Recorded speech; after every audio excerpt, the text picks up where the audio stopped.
Good morning everyone. Mag-ulam po tayo ng pesang dalag from Cagayan.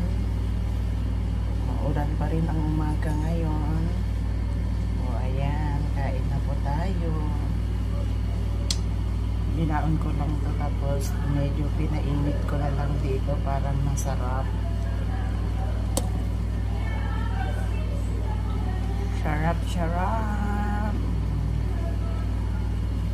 Ayun na po ay kakain, mga kapsat.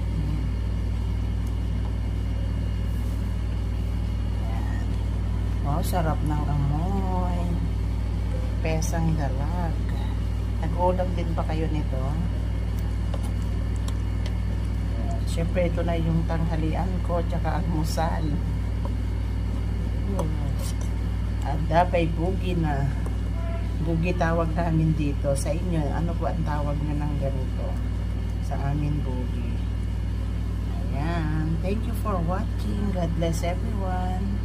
Bye.